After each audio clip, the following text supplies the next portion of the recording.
Dan sebelumnya kami ucapkan terima kasih karena sudah meluangkan waktu bisa berkumpul di sini untuk acara diseminasi budaya positif oleh Ibu Vertika Anggraini SMK Negeri 1 Bojonegoro CGP Angkatan 11 kelas 189. Sebelumnya saya akan membacakan susunan acara pada pagi hari ini.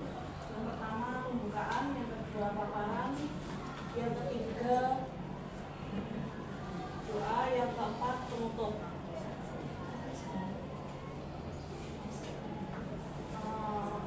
Kita lanjut untuk yang pertama, yaitu pembukaan. Sebelumnya marilah kita membacakan ucapan basmalah bersama-sama. Bismillahirrahmanirrahim. Yang kedua, sambutan kepada beliau Ibu Wasiah SDG, kami persilakan.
Tapi kan tidak rasa-rasanya untuk mulai, karena memang dari kecil, dari SD itu memang cita-cita saya pengen jadi guru. Nah, ke belakang ini kan karena terpaksa, karena guru sertifikatnya banyak, karena lebih mudah peluangnya. Dan mudah-mudahan ibu-ibu yang di sini memang benar-benar mencintai profesi kita, karena ini sudah pilihan kita akan bekerja itu akan nyaman, merasa tidak capek, tidak mengeluh kesah. Itu kalau kita mencintai. Apa yang disampaikan Bapak Kepala Sekolah itu kalau saya renungkan itu adalah cinta. Kalau kita sudah cinta, masih seharian berdiri tidak akan merasa capek. Capek itu terobati dengan bahagia. Murid kita sukses, murid kita bisa. Jadi kan kalau mengajar 1 hari itu kan merasa senang jika muridnya dengan nilai ulangannya kan bagus itu. Akhirnya rasa capek itu kan akan hilang sendirinya begitu. Itu kalau kita monggo Bapak Ibu mungkin masih jenengan belum kemarin masih 90 cintanya jadi guru. Mudah-mudahan dengan nanti dari isian Ibu Vertika ini kita menjadi 100% cinta terhadap profesi kita. Ya, karena meskipun sampai tanpa tanda jasa dihilangkan ya kita ya jasanya ada, ya jasa akhirat, ya jasa dunia. Kita tidak bisa kalau tidak ada uang itu kita mau bisa berapa-apa tidak akan bisa. Dia harus kaya kita. Jadi Bapak Ibu ditanamkan ke anak-anak, kamu harus kaya yang barokah, sehingga anak-anak harapannya adalah nanti kerja keras. Bagaimana kita mau berbuat, melaksanakan agama, sedekah, mau apa-apa kalau diri kita, posisi kita tidak kaya. Jadi anak-anak dipicu tidak apa-apa, harus kaya, tapi kaya yang ada barokah, tidak kaya ngawur. Jadi Bapak Ibu sebagai guru monggo kita bagaimana jangan selalu menghukum, kita lihat dulu bagaimana, jangan selalu menyalahkan. Mari kita dengarkan anak-anak karena anak itu sangat kritis Bapak Ibu. Jadi kita jangan selalu. Jadilah kita itu di sini fungsi adalah menjadi manajer. Kami sampaikan acara selanjutnya yaitu paparan kepada Ibu Vertika Anggraini, kami persilakan. Baik, terima kasih atas waktu yang sudah sidang materi diberikan. Assalamualaikum warahmatullahi wabarakatuh. Waalaikumsalam warahmatullahi wabarakatuh. Baik Ibu-Ibu, terima kasih atas kedatangannya dan sudah meluangkan waktu di sela-sela kesibukan Bapak Ibu mengajar. Untuk mempersingkat waktu, Ibu-Ibu, mari kita mulai untuk kegiatan diseminasi budaya positif, di mana dalam hal ini izinkan saya untuk menyampaikan sedikit paparan terkait dengan apa yang sudah saya dapat dari pendidikan guru penggerak, yaitu salah satunya terkait dengan budaya positif. Budaya positif ini merupakan perwujudan dari nilai-nilai atau keyakinan universal yang diterapkan di sekolah. Jadi budaya positif ini dapat mendorong murid untuk mampu berpikir, bertindak, dan mencipta sebagai proses memerdekakan dirinya, sehingga murid ini bisa menjadi murid yang mandiri dan bertanggung jawab. Ibu-ibu, terkait dengan budaya positif ini adalah suatu hal yang sangat bagus sekali apabila kita secara kompak bersama warga sekolah ini menerapkan budaya positif ini di sekolah kita. Nah, adapun manfaatnya adalah budaya positif ini dapat mendorong murid untuk menjadi murid yang mandiri dan bertanggung jawab. Artinya mereka ketika sudah terbentuk budaya-budaya positif ini di sekolah, mereka sudah menjadi bagian dari profil pelajar Pancasila. Nah, adapun budaya positif ini terkait untuk mewujudkannya ada beberapa konsep inti yang perlu dilaksanakan. Yang pertama adalah perubahan paradigma belajar, kemudian yang kedua adalah disiplin positif, yang ketiga adalah kebutuhan dasar manusia, yang keempat motivasi perilaku manusia, yang kelima posisi kontrol guru, yang keenam keyakinan kelas, dan yang terakhir adalah segitiga restitusi.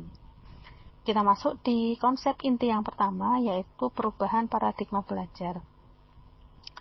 Pembelajaran dengan paradigma baru ini merupakan pembelajaran yang dirancang berdasarkan prinsip pembelajaran berdiferensiasi, di mana dalam hal ini murid ini diberikan keleluasaan dalam mengembangkan potensi diri.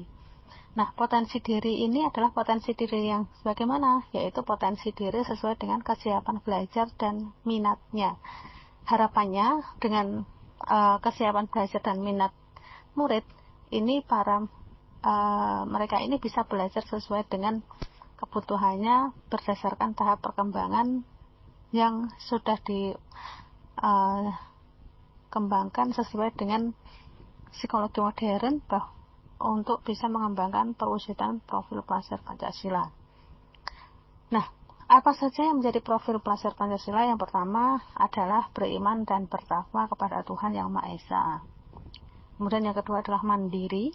Kemudian yang ketiga bernalar kritis, yang keempat adalah bergotong royong, yang kelima kreatif, yang keenam dan berkebinekaan global. Ibu-ibu, untuk menjadikan perwujudan profil pelajar Pancasila diperlukan suatu kedisiplinan yang penuh agar murid itu bisa membentuk pribadi yang mandiri dan bertanggung jawab. Di antaranya adalah disiplin positif. Disiplin positif ini merupakan pembiasaan hal yang baik yang menyangkut sikap dan perilaku ataupun tutur kata oleh seluruh warga di sekolah, terutamanya bagi murid. Nah, ini tujuannya adalah untuk menjadikan murid itu memiliki pribadi yang kritis, mandiri, dan bertanggung jawab sesuai dengan kebutuhan dasarnya. Nah, apa yang menjadi kebutuhan dasar murid ini perlu kita sikapi, ibu-ibu. Ada beberapa kebutuhan dasar murid yang akan kita bahas di sini. Nah, kebutuhan dasar murid ini merupakan suatu yang harus kita lakukan untuk mendapatkan apa yang kita inginkan. Nah, sehingga sesuatu yang kita inginkan ini harus memiliki tujuan.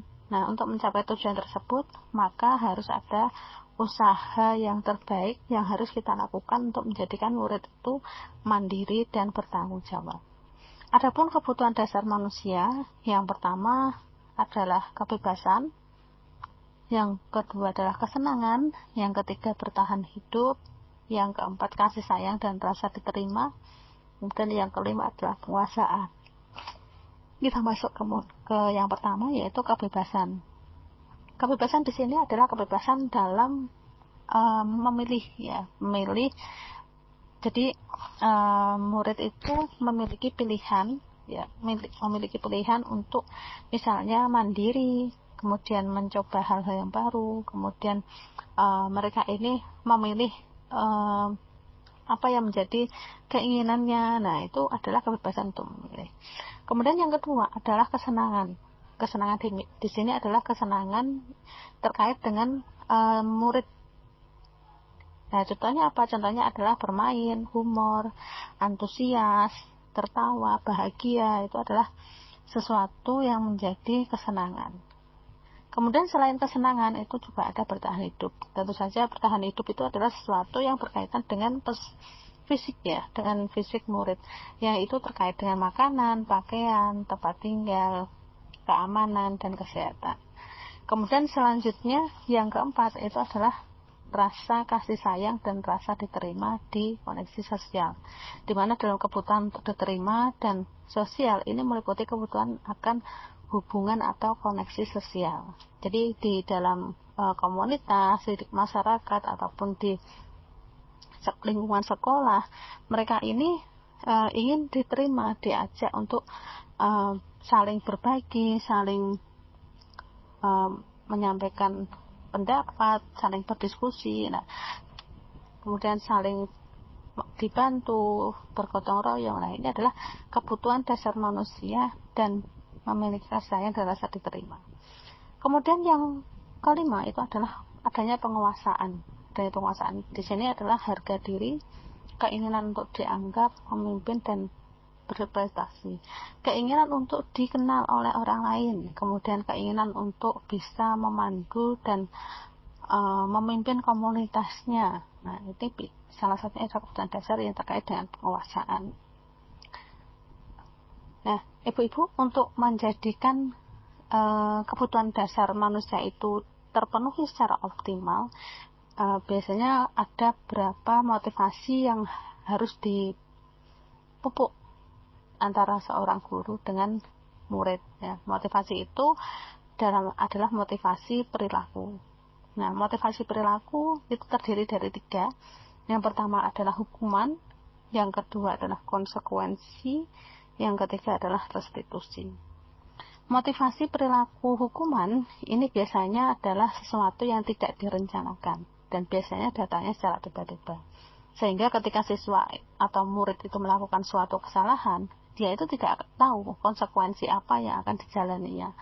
Kemudian hukuman ini juga bersifat satu arah dan berupa hukuman fisik. Ya, contohnya adalah lari di lapangan, kemudian membersihkan halaman sekolah, kemudian menyapu, kemudian membersihkan kaca, kemudian membersihkan musola, ataupun berupa hukuman fisik yang lainnya. Bisa push up, bisa lari, bisa apapun yang berkaitan dengan fisik. Nah, kemudian motivasi perilaku yang kedua itu adalah terkait dengan konsekuensi, di mana dalam konsekuensi ini sudah ada kesepakatan antara guru dan murid terkait dengan aturan. Nah, biasanya murid ini sudah tahu kalau dia melakukan kesalahan ini, maka dia harus menjalani konsekuensi ini. Nah, dia akan sudah tahu. Akan tetapi dari segi negatifnya, biasanya murid yang sudah menjalankan konsekuensi dari akibat kesalahannya, mereka itu biasanya akan malu karena dihukum oleh guru karena kesalahannya yang bisa dilihat dalam proses penghukumannya itu bisa disaksikan oleh teman-temannya yang lain, sehingga mereka ini punya rasa malu jika dilihat oleh teman-teman yang lain. Dan sikap guru pada saat melakukan konsekuensi itu adalah sikap yang selalu memonitor murid, sehingga ketika murid ini melakukan kesalahan, disuruh misalnya lari 2 kali di lapangan dan murid itu sudah mengeluh di lari putaran pertama, maka guru akan mengingatkan untuk lari sekali lagi supaya terpenuhi apa yang menjadi aturan tersebut. Nah, kemudian yang ketiga dari motivasi perilaku itu adalah restitusi. Restitusi ini adalah bagian yang paling bagus di antara hukuman dan konsekuensi, di mana dalam restitusi ini adalah adanya proses menciptakan kondisi murid untuk bisa memperbaiki kesalahannya. Jadi murid itu dipanggil, didudukkan, diajak komunikasi, menggali permasalahan yang ada, dan kemudian memberikan tanggung jawab murid untuk memperbaiki dirinya untuk kedepannya, sehingga adanya proses kolaboratif yang mengajarkan murid untuk mencari solusi sendiri, bukan dari guru untuk menghukumnya, bukan. Nah, dalam hal ini hasilnya murid ini akan menjadi senang dan tidak takut kepada guru. Selain itu juga terjawab permasalahan yang dilakukan oleh murid. Ibu-ibu, untuk lebih jelasnya terkait dengan motivasi perilaku, maka kita akan disajikan dengan yang namanya posisi kontrol guru. Di dalam posisi kontrol guru terdapat 5 posisi guru.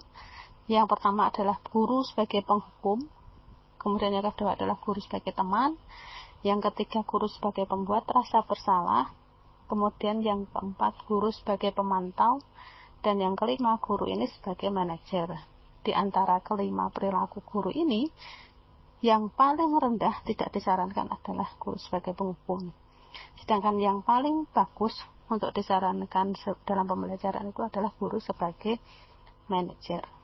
Kita ulas satu persatu terkait dengan posisi kontrol guru dengan kasus siswa yang terlambat sekolah. Nah, di sini posisi siswa terlambat sekolah ini bernama Adi. Dia ini datang terlambat di sekolah. Sedangkan posisi sekolah, bel masuk sudah masuk di jam 7, sehingga sekolah itu akan menutup gerbangnya ketika dia itu sudah pukul 7. Siswa-siswa atau murid-murid yang terlambat sekolah biasanya akan menjalani hukuman karena ada guru piket yang berdiri di depan gerbang untuk memonitoring murid-murid yang terlambat. Nah, dalam hal ini Adi yang terlambat datang ke sekolah, ini ada 5 peran posisi kontrol. Ya, yang pertama adalah guru sebagai penghukum. Biasanya dia ini ketika menghukum siswa, guru sebagai penghukum ini menggunakan nada suara yang tinggi, membentak atau memiliki wajah atau face yang marah, ya. Sehingga wajah marah ini biasanya akan membuat siswa ini menjadi takut. Ya, contohnya adalah seperti ini. Terlambat lagi, pasti terlambat lagi. Selalu datang terlambat dan kapan datang tepat waktu. Nah, bagaimana perasaan murid bila ditegur dengan cara ini? Tentu saja murid ini akan merasa sedih, ya, sedih, marah, memiliki kekecewaan, sehingga kemungkinan murid ini memiliki rasa dendam. Nah, biasanya ketika sudah masuk di kelas, ketika dia ini memiliki perasaan yang sedih tadi, konsentrasi pembelajarannya sudah tidak masuk lagi. Dia sudah tidak bisa menerima apa yang ibu di kelas, ya, yang mengajarkan dia materi itu dengan baik. Dia karena tidak bisa merespon dengan baik, biasanya itu terganggu terkait dengan perasaannya. Nah, oleh karena itu, dalam kegiatan pembelajaran itu, jadikanlah kita, guru ini, menjadikan murid ini harus selalu bahagia. Dan itu benar, bahwa orang yang bahagia dalam menerima materi atau masukan, itu biasanya dia akan lebih senang daripada mereka yang bersedih. Nah, ini adalah posisi guru sebagai guru penghukum. Kemudian yang kedua, posisi guru sebagai pembuat rasa bersalah. Guru sebagai pembuat rasa bersalah ini biasanya menggunakan nada suara yang memelas atau halus atau sedih, ya, dimana dengan bahasa tubuh yang mendekati anak, maka anak ini seolah-olah merasa melakukan kesalahan yang besar, yang melakukan kesalahan yang berat dan sudah mengecewakan gurunya. Nah, bagaimana perasaan murid bila ditegur dengan cara ini? Maka hasilnya murid ini akan merasa bersalah sebab telah mengecewakan gurunya, dan murid ini merasa menjadi orang yang gagal sebab dia tidak bisa memenuhi apa yang diminta gurunya. Nah, kadangkala sikap seperti ini lebih berbahaya daripada sikap menghukum, ya. Jadi kalau sikap menghukum itu karena dia sifatnya fisik, kalau fisiknya sudah tidak sakit maka dia sudah tidak merasakan sakit. Tetapi berbeda dengan guru sebagai pembuat rasa bersalah ini, dia ini akan berdampak pada psikis murid, ya. Jadi karena emosi yang tertanam pada murid ini, mereka itu menahan perasaan sehingga terkadang bisa menjadi suatu tekanan, ya. Murid bisa tertekan karena terkait dengan tutur kata guru yang istilahnya menyalahkan murid karena terlambat sekolah. Kemudian selanjutnya adalah posisi kontrol guru sebagai teman, ya, dimana guru sebagai teman ini adalah posisi guru menggunakan nada suara yang ramah dan akrab, menggunakan bahasa tubuh yang mendekat pada anak dan memiliki wajah yang ramah dan senyum, sehingga murid ini ketika terlambat dia tidak menunduk atau takut pada guru, akan tetapi dia ini akan menemui gurunya dengan rasa yang senang atau tenang. Nah, hasilnya murid ini bila dia datang ke sekolah, murid akan merasa senang dan akrab dengan gurunya. Hanya saja ada sisi negatifnya dari guru sebagai teman ini, yaitu murid ini akan menjadi tergantung pada gurunya, sehingga apabila ada masalah, dia ini merasa ada guru yang bisa diandalkan untuk membantunya. Nah, hal ini akan berdampak juga pada temannya, bahwa dia akan berbuat sesuatu atau melakukan kegiatan apabila hanya disuruh oleh satu guru itu saja. Tetapi dia tidak akan mau disuruh dengan guru yang lain karena dianggapnya guru yang lain itu tidak membantunya. Hanya guru yang satu ini yang bisa membantu dia ketika dia mengalami permasalahan. Dan hasilnya murid ini biasanya akan bergantung. Jadi kalau sudah melakukan kesalahan, dia akan merasa tenang karena sudah ada guru yang membantunya.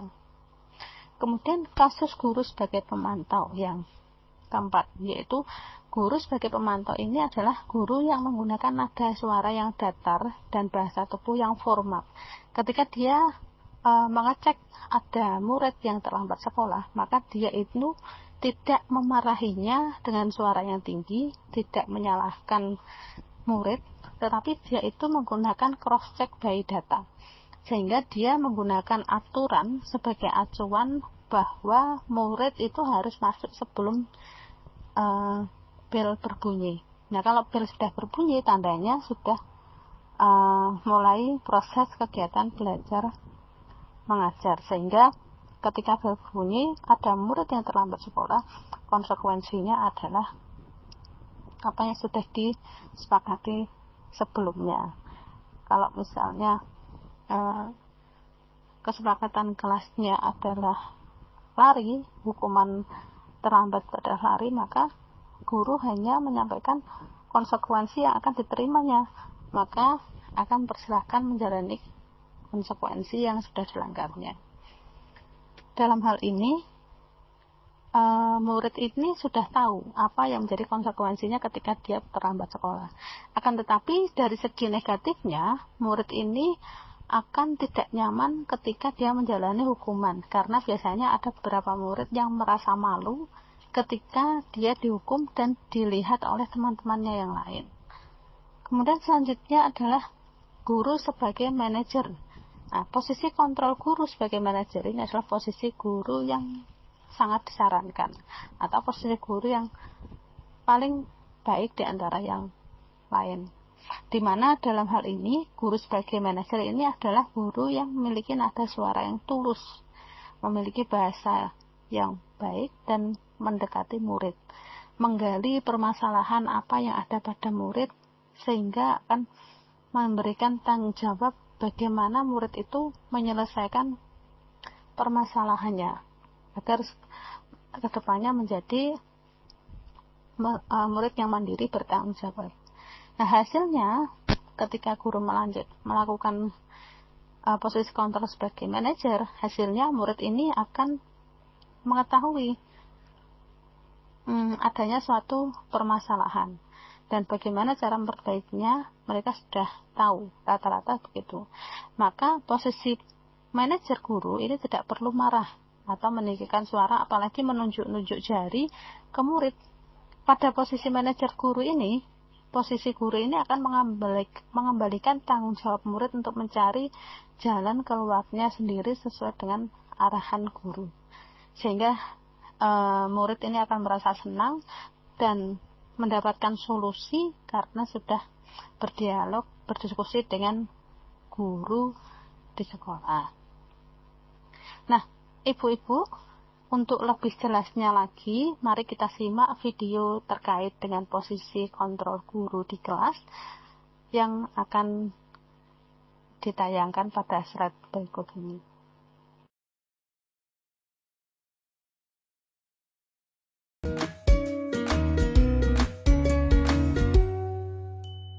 Salam bahagia Ibu dan Bapak guru hebat.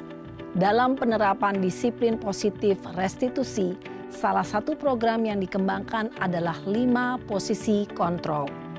5 posisi kontrol dalam restitusi adalah proses perjalanan seorang pendidik agar dapat mengenali dirinya.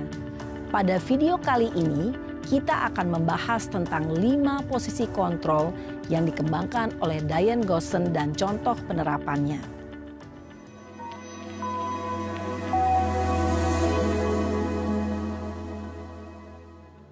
5 posisi kontrol itu adalah 1. Posisi penghukum. 2. Posisi pembuat merasa bersalah. 3. Posisi teman. 4. Posisi pemantau atau monitor. Dan 5. Posisi manajer. Untuk lebih memahami kelima posisi tersebut, mari kita saksikan kasus Naren yang terlambat hadir 20 menit di sekolah dan melihat bagaimana kelima posisi kontrol dalam menghadapi masalah tersebut.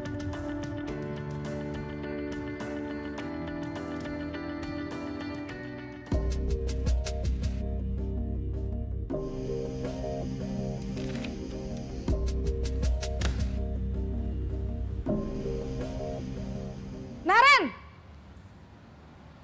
Sini kamu! Selamat pagi, Bu.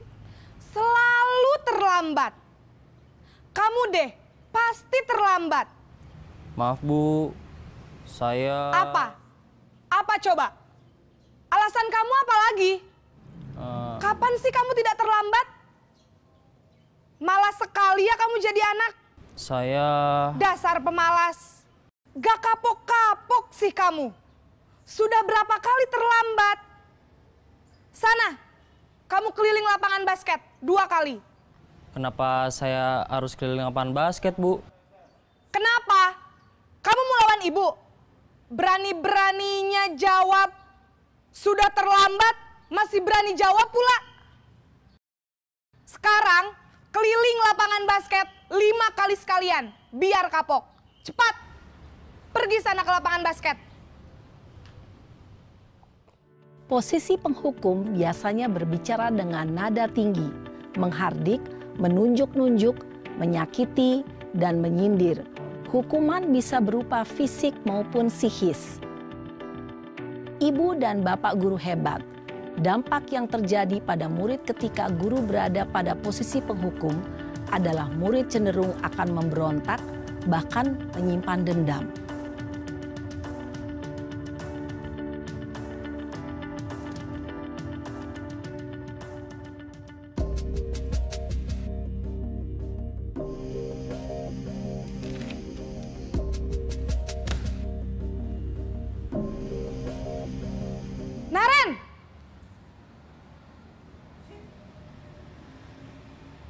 Selamat pagi, Bu. Naren. Kamu kenapa terlambat lagi, Nak? Ya Tuhan, Naren. Kamu senang ya bikin ibu susah ya? Kalau kamu terlambat lagi, nanti ibu yang ditegur bapak kepala sekolah, Nak. Disangka ibu tidak bisa membina kamu. Duh, gimana ini? Maaf, Bu. Duh, Gusti Naren. Kamu suka ya kalau ibu ditegur bapak kepala sekolah?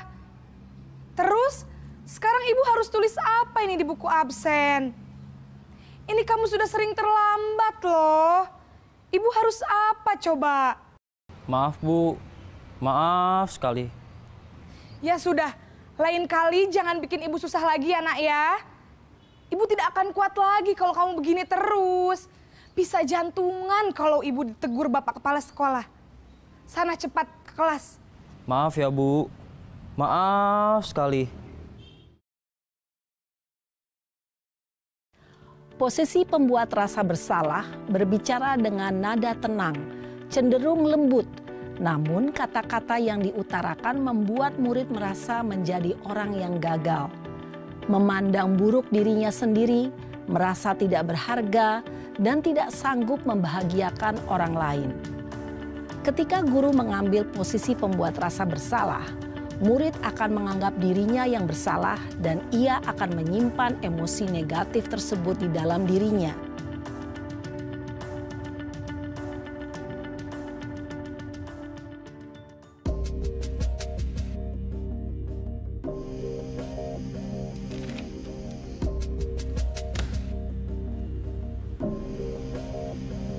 Naren!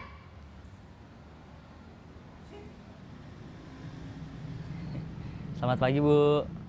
Wah, sudah jam berapa ini, Nak? Terlambat lagi ya, sayang. Iya, Bu. Habis ibu saya lupa bangunkan saya, Bu. Kamu malah menyalahkan ibu kamu. Kamu bukannya anak yang larinya paling kenceng. Kok terlambat sih? Iya, Bu. Saya memang terlambat bangun tadi. Jadi, biarpun saya lari kencang, tetap gak kekejar, Bu. Ya sudah sana, nanti lain kali larinya lebih kenceng lagi ya. Biar gak terlambat lagi. Bikin seneng ibu, demi ibu. Bisa kan? Bisa lah, Bu. Ya sudah sana masuk kelas. Ibu beresin urusan absen kamu. Kamu ini ada-ada saja. Dalam posisi teman, guru berbicara dengan nada suara ramah, akrab, cenderung bersenda gurau untuk menjaga suasana tetap santai. Murid akan merasa senang, aman, dan akrab dengan guru. Identitas yang tercipta adalah identitas sukses atau berhasil. Namun, perlu diingat, karena ini masih dorongan eksternal, maka ada faktor ketergantungan dari murid kepada orang tertentu. Di sini guru absennya, sehingga di lain waktu murid bisa berperilaku baik, namun hanya kepada orang-orang tertentu saja.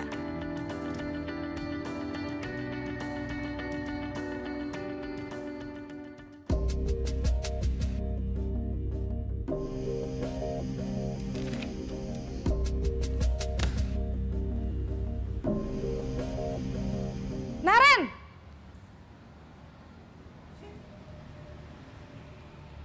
Selamat pagi, Bu. Naren, apa peraturan sekolah kita tentang jam berapa kita harus masuk sekolah, Nak? Kita harus di sekolah jam 7, Bu. Iya, betul. Sekarang sudah jam 7.20. Naren sudah tahu konsekuensinya jika terlambat hadir. Paham, Bu. Saya harus tinggal kelas pas jam istirahat selama 20 menit. Iya, benar. Konsekuensinya demikian. Jadi nanti jam 9.30 pas istirahat, kamu harus tinggal di kelas, kerjakan tugas tambahan untuk ketertinggalan kamu, ya? Baik, Bu. Posisi pemantau mengandalkan penghitungan atau data untuk mengontrol murid. Guru mengarahkan murid berdasarkan peraturan dan konsekuensi. Seorang pemantau menunjukkan bahasa tubuh dan ekspresi wajah yang datar dan cenderung formal.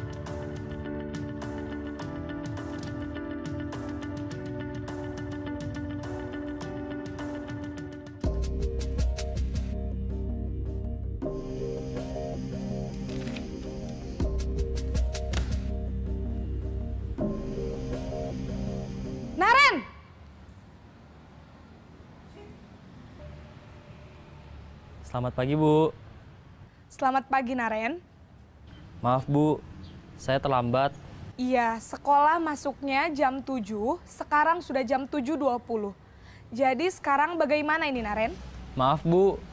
Saya lupa setel alarm saya semalam. Baiklah, menurut kamu, keyakinan sekolah yang mana yang perlu kamu tingkatkan?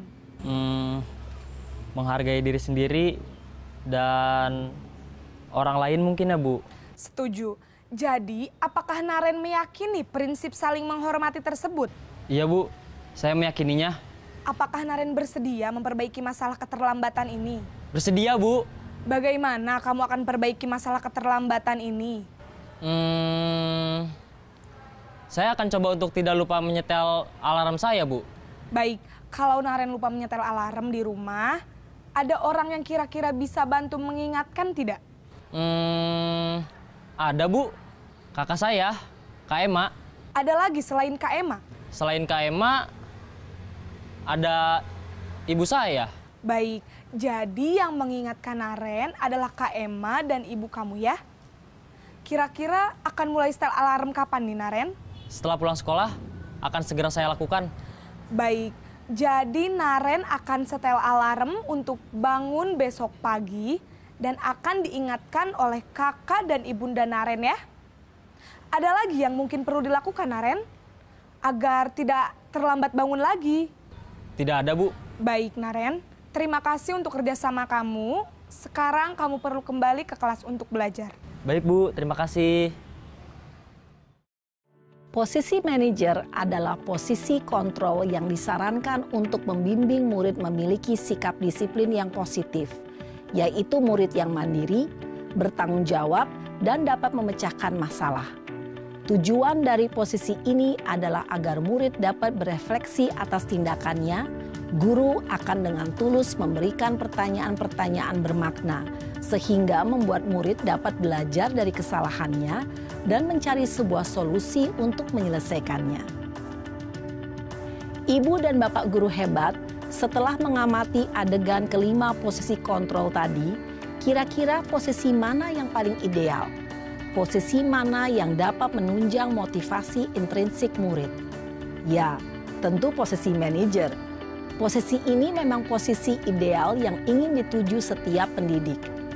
Pada posisi inilah, guru dapat menerapkan disiplin positif yang berpihak pada murid, yang memerdekakan murid.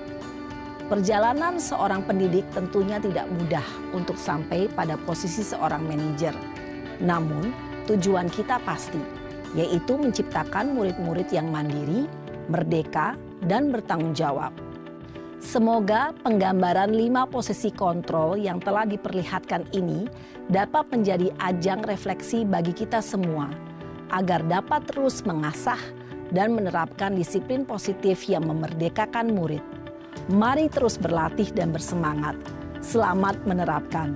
Salam dan bahagia, Ibu dan Bapak guru hebat.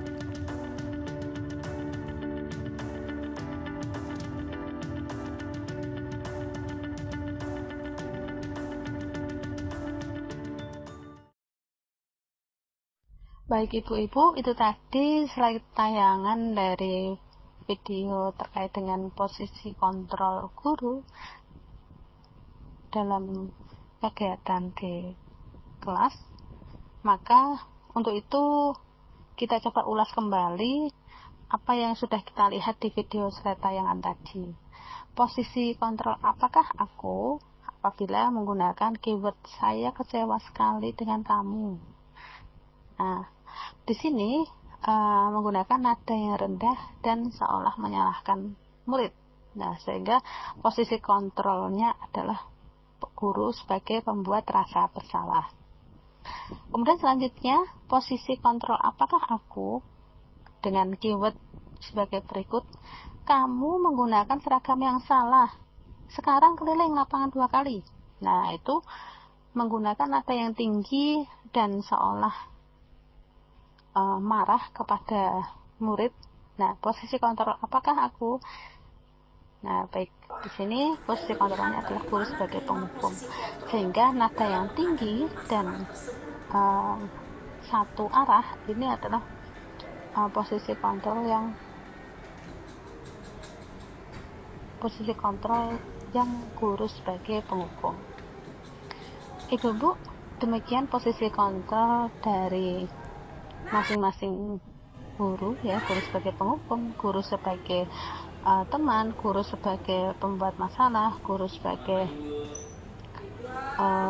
manajer, dan guru sebagai monitor ya. Itu adalah demikian terkait dengan posisi kontrol guru untuk meningkatkan motivasi perilaku. Kemudian kita masuk ke konsep inti budaya positif yang keenam, yaitu terkait dengan keyakinan kelas. Keyakinan kelas ini merupakan kesepakatan kelas yang diyakini secara bersama antara guru dan murid. Dengan harapan apa? Yaitu dengan harapan dapat mewujudkan kelas yang nyaman dan aman sehingga tercipta budaya positif di kelas. Nah, keyakinan yang sudah saya lakukan itu adalah keyakinan kelas yang saya lakukan berada pada kelas 11 perbankan 1. Jadi karena satu kelas itu terdiri dari 36 siswa, biasanya dalam keyakinan kelas itu ada beberapa siswa yang mungkin kurang berkenan dalam menyampaikan pendapatnya di tempat umum ya, atau di antara teman-teman sekelas yang lainnya, sehingga saya memberikan stick note untuk dituliskan keyakinan kelas apa saja yang kemudian nanti stick note itu ditempel di papan tulis.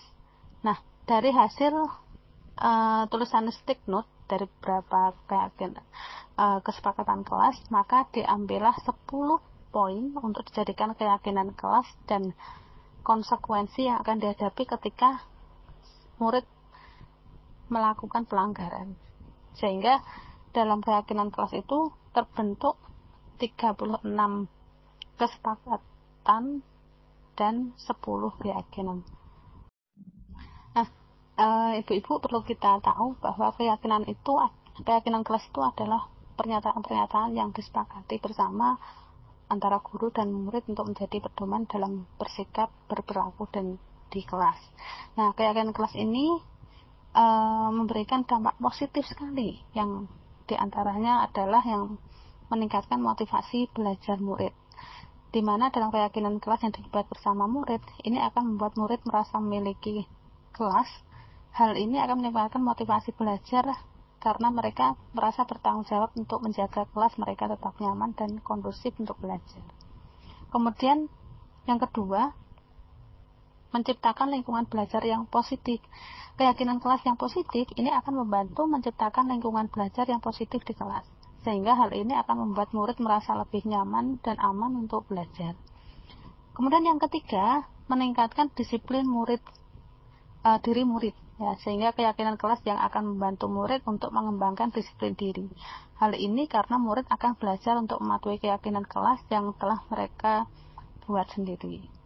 Kemudian yang keempat adalah meningkatkan kerjasama dan gotong royong murid, di mana dalam keyakinan kelas hal ini menekankan pada kerjasama dan gotong royong yang akan membantu murid untuk belajar bekerja sama dan saling membantu antara satu dengan yang lainnya. Untuk membuat keyakinan kelas yang positif dan efektif, ada beberapa hal yang perlu diikuti. Yang pertama adalah melibatkan murid dalam proses pembuatan keyakinan kelas. Jadi murid itu harus tahu dan dilibatkan apa saja yang menjadi kesepakatan kelas. Kemudian yang kedua, murid itu harus terlibat dalam proses pembuatan keyakinan kelas agar mereka memiliki keyakinan tersebut, karena mereka ini dilibatkan dalam pembuatan kesepakatan kelas. Nah, hal ini guru ini dapat meminta murid untuk menuliskan keyakinan kelas yang mereka inginkan. Setelah itu, guru membimbing untuk merumuskan keyakinan kelas yang positif dan efektif. Nah, kemudian selain itu, dalam hal keyakinan kelas ini juga bisa membangun kecerdasan emosional. Menciptakan keyakinan kelas ini memiliki dampak positif dalam perkembangan kecerdasan emosional murid. Nah, ketika murid ini merasa diterima dan dihargai oleh guru dan teman-teman sekelas, mereka ini lebih cenderung memiliki tingkat empati yang lebih tinggi dan mampu mengelola emosi mereka dengan lebih baik. Sehingga kecerdasan emosional ini sangat penting dalam kehidupan sehari-hari mereka. Di antaranya adalah membantu siswa berinteraksi secara positif dengan orang lain, mengatasi stres pada saat kegiatan pembelajaran yang mungkin mereka ini belajarnya serius. Nah, ini bisa diatasi dengan kecerdasan emosional. Kemudian selain itu juga bisa berdampak kuat terkait dengan motivasi belajar dan mengatasi rasa takut akan kegagalan, di mana dalam menciptakan keyakinan di dalam kelas, membantu siswa dalam mengatasi rasa takut. Ketika siswa ini merasa bahwa mereka ini memiliki ruang untuk bereksperimen, membuat kesalahan, dan belajar dari kesalahan, mereka ini akan lebih berani dalam mengambil resiko akademik. Sehingga hal ini memungkinkan mereka untuk mengembangkan keterampilan berpikir kritis dan kreativitas yang penting dalam menghadapi tantangan di dunia nyata. Selain itu, dalam menciptakan keyakinan kelas juga secara langsung dapat meningkatkan rasa percaya diri murid. Ketika mereka merasa bahwa guru dan teman sekelasnya mendukung mereka, mereka yakin dengan kemampuan mereka dan merasa dihargai atas kontribusi mereka. Mereka ini cenderung memiliki rasa percaya diri yang lebih tinggi, dan hal ini dapat membantu mereka dalam lebih berani berbicara di tempat umum, berpartisipasi dalam diskusi kelas, dan mengambil peran kepemimpinan dalam berbagai kegiatan. Kemudian selain itu, keyakinan kelas itu juga akan mendorong berkontribusi pada pengembangan kemampuan kerja tim dan kolaborasi murid. Sehingga ketika lingkungan belajar itu didasarkan pada kepercayaan, murid ini akan merasa lebih nyaman untuk berbagi ide, kolaboratif dalam proyek, dan bekerja sama dalam menyelesaikan tugas. Mereka menyadari bahwa biasanya dalam bekerja secara tim, mereka ini saling mendukung antara satu dengan yang lain, dan mereka merasa ini bukanlah suatu kompetisi, tapi ini adalah kebersamaan yang dibentuk dalam kesepakatan kelas. Nah, dalam hal ini hubungan ini didasarkan pada saling percaya dan menghargai, bukan hanya karena otoritas. Nah, kemudian ketika siswa ini memiliki keyakinan dalam kelas, mereka juga akan lebih mampu menghadapi tantangan dan optimisme. Mereka memiliki keyakinan bahwa mereka dapat mengatasi hambatan dan tantangan yang muncul karena mereka merasa didukung dan memiliki sumber daya yang bisa melakukannya. Nah, hal ini membantu siswa atau murid untuk tetap tekun dan gigih dalam mencapai tujuan mereka ketika mereka menghadapi kesulitan. Nah, menciptakan keyakinan di kelas juga mendukung pengembangan keterampilan sosial. Siswa yang merasa nyaman dan dihargai dalam kelas ini cenderung lebih mudah belajar beberapa hal yang perlu diikuti. Yang pertama adalah melibatkan murid dalam proses pembuatan keyakinan kelas. Jadi murid itu harus tahu dan dilibatkan apa saja yang menjadi kesepakatan kelas. Kemudian yang kedua, murid itu harus terlibat dalam proses pembuatan keyakinan kelas agar mereka memiliki keyakinan tersebut, karena mereka ini dilibatkan dalam pembuatan kesepakatan kelas. Nah, hal ini guru ini dapat meminta murid untuk menuliskan keyakinan kelas yang mereka inginkan. Setelah itu, guru membimbing untuk merumuskan keyakinan kelas yang positif dan efektif. Nah, kemudian selain itu, dalam hal keyakinan kelas ini juga bisa membangun kecerdasan emosional. Menciptakan keyakinan kelas ini memiliki dampak positif dalam perkembangan kecerdasan emosional murid. Nah, ketika murid ini merasa diterima dan dihargai oleh guru dan teman-teman sekelas, mereka ini lebih cenderung memiliki tingkat empati yang lebih tinggi dan mampu mengelola emosi mereka dengan lebih baik. Sehingga kecerdasan emosional ini sangat penting dalam kehidupan sehari-hari mereka. Di antaranya adalah membantu siswa berinteraksi secara positif dengan orang lain, mengatasi stres pada saat kegiatan pembelajaran yang mungkin mereka ini belajarnya serius, Nah, ini bisa diatasi dengan kecerdasan emosional. Kemudian selain itu juga bisa berdampak kuat terkait dengan motivasi belajar dan mengatasi rasa takut akan kegagalan, di mana dalam menciptakan keyakinan di dalam kelas membantu siswa dalam mengatasi rasa takut. Ketika siswa ini merasa bahwa mereka ini memiliki ruang untuk bereksperimen, membuat kesalahan, dan belajar dari kesalahan, mereka ini akan lebih berani dalam mengambil resiko akademik, sehingga hal ini memungkinkan mereka untuk mengembangkan keterampilan berpikir kritis dan kreativitas yang penting dalam menghadapi tantangan di dunia nyata. Selain itu, dalam menciptakan keyakinan kelas juga secara langsung dapat meningkatkan rasa percaya diri murid. Ketika mereka merasa bahwa guru dan teman sekelasnya mendukung mereka, mereka yakin dengan kemampuan mereka dan merasa dihargai atas kontribusi mereka. Mereka ini cenderung memiliki rasa percaya diri yang lebih tinggi, dan hal ini dapat membantu mereka dalam lebih berani berbicara di tempat umum, berpartisipasi dalam diskusi kelas, dan mengambil peran kepemimpinan dalam berbagai kegiatan. Kemudian selain itu, keyakinan kelas itu juga akan mendorong berkontribusi pada pengembangan kemampuan kerja tim dan kolaborasi murid, sehingga ketika lingkungan belajar itu didasarkan pada kepercayaan, murid ini akan merasa lebih nyaman untuk berbagi ide, kolaboratif dalam proyek, dan bekerja sama dalam menyelesaikan tugas. Mereka menyadari bahwa biasanya dalam bekerja secara tim, mereka ini saling mendukung antara satu dengan yang lain, dan mereka merasa ini bukanlah suatu kompetisi, tapi ini adalah kebersamaan yang dibentuk dalam kesepakatan kelas. Nah, dalam hal ini hubungan ini didasarkan pada saling percaya dan menghargai, bukan hanya karena otoritas. Nah, kemudian ketika siswa ini memiliki keyakinan dalam kelas, mereka juga akan lebih mampu menghadapi tantangan dan optimisme. Mereka memiliki keyakinan bahwa mereka dapat mengatasi hambatan dan tantangan yang muncul karena mereka merasa didukung dan memiliki sumber daya yang bisa melakukannya. Nah, hal ini membantu siswa atau murid untuk tetap tekun dan gigih dalam mencapai tujuan mereka ketika mereka menghadapi kesulitan. Nah, menciptakan keyakinan di kelas juga mendukung pengembangan keterampilan sosial. Siswa yang merasa nyaman dan dihargai dalam kelas ini cenderung lebih mudah belajar dan berinteraksi dengan teman sekelasnya, serta mengembangkan hubungan sosial positif.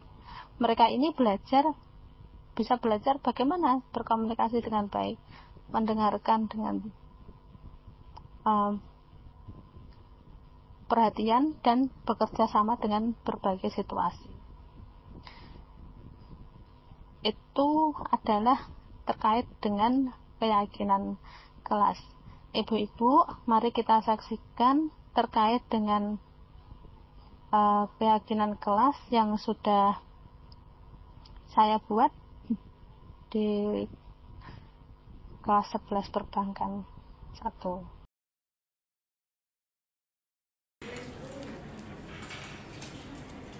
Ada yang belum dapat kopi? Sudah.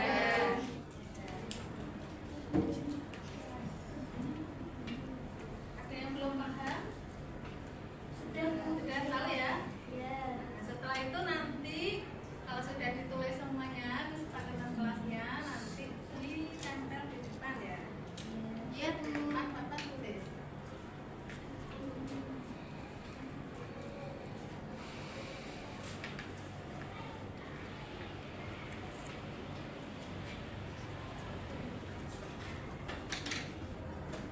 Ada yang sudah selesai? Belum.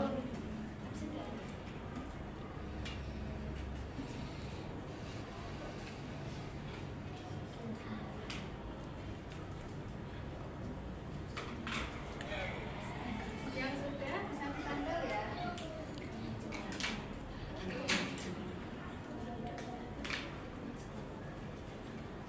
Sudah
Kemudian tidak menggunakan make up berlebihan. Sepakat ya? Jadi kalau sekolah berarti menggunakan make up yang tipis-tipis saja sesuai dengan standarnya ya. Kalau di sekolah berarti tidak usah pakai menggunakan bulu mata.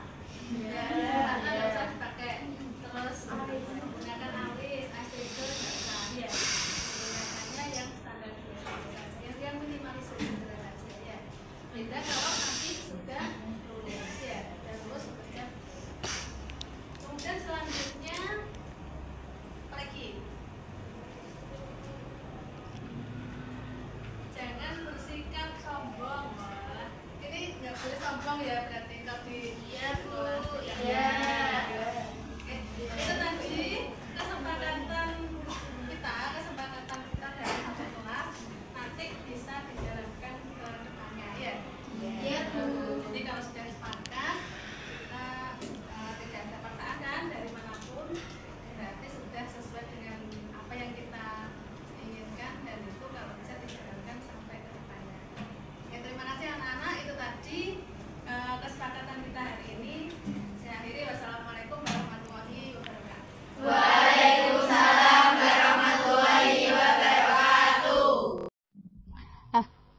Ibu-ibu perlu kita tahu bahwa keyakinan kelas itu adalah pernyataan-pernyataan yang disepakati bersama antara guru dan murid untuk menjadi pedoman dalam bersikap, berperilaku dan di kelas.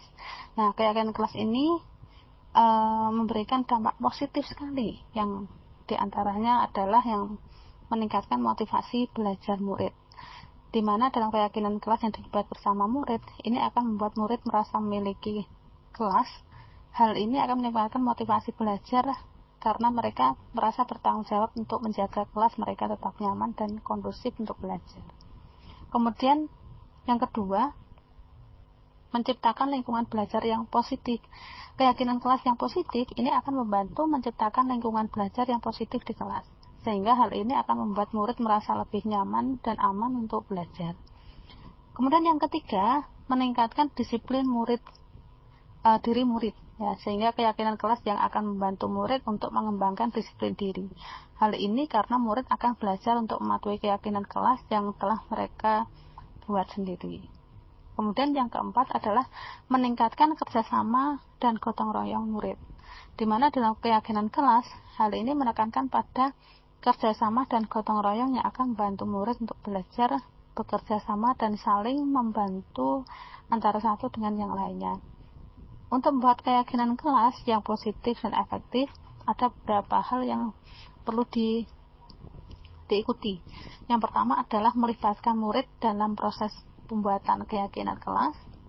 Jadi murid itu harus tahu dan dilibatkan apa saja yang menjadi kesepakatan kelas.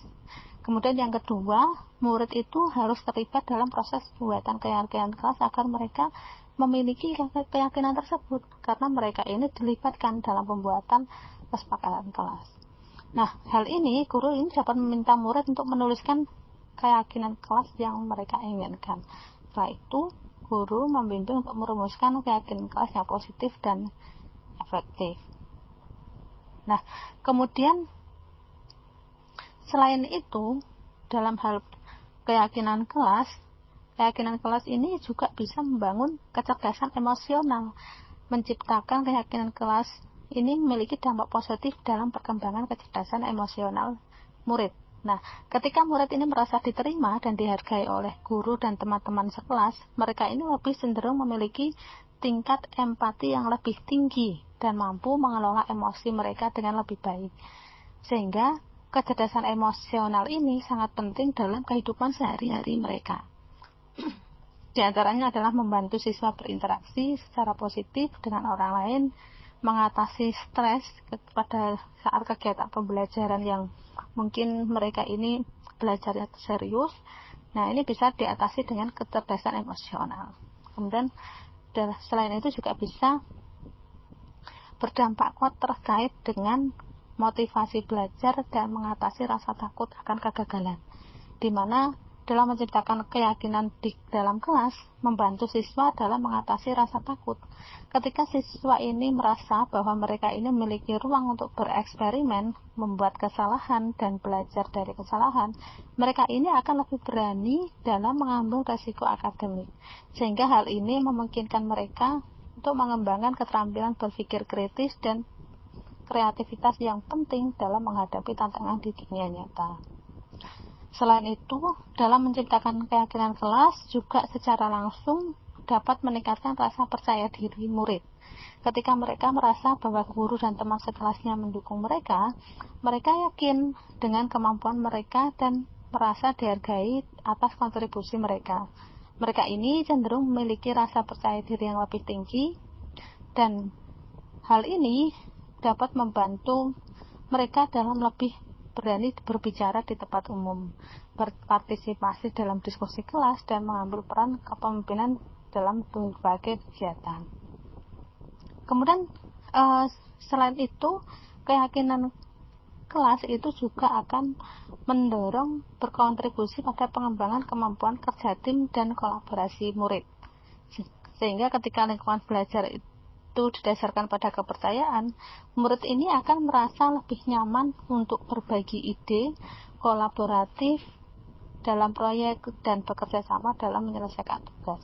Mereka menyadari bahwa biasanya dalam bekerja secara tim, mereka ini saling mendukung antara satu dengan yang lain, dan mereka merasa ini bukanlah suatu kompetisi, tapi ini adalah kebersamaan yang dibentuk dalam kesepakatan kelas. Nah, dalam hal ini hubungan ini didasarkan pada saling percaya dan menghargai, bukan hanya karena otoritas. Nah, kemudian ketika siswa ini memiliki keyakinan dalam kelas, mereka juga akan lebih mampu menghadapi tantangan dan optimisme. Mereka memiliki keyakinan bahwa mereka dapat mengatasi hambatan dan tantangan yang muncul karena mereka merasa didukung dan memiliki sumber daya yang bisa melakukannya.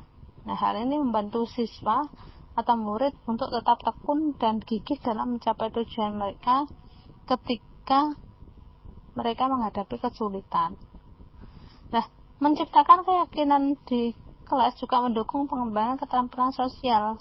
Siswa yang merasa nyaman dan dihargai dalam kelas ini cenderung lebih mudah belajar dan berinteraksi dengan teman sekelasnya, serta mengembangkan hubungan sosial positif. Mereka ini bisa belajar bagaimana berkomunikasi dengan baik, mendengarkan dengan perhatian, dan bekerja sama dengan berbagai situasi. Itu adalah terkait dengan keyakinan kelas.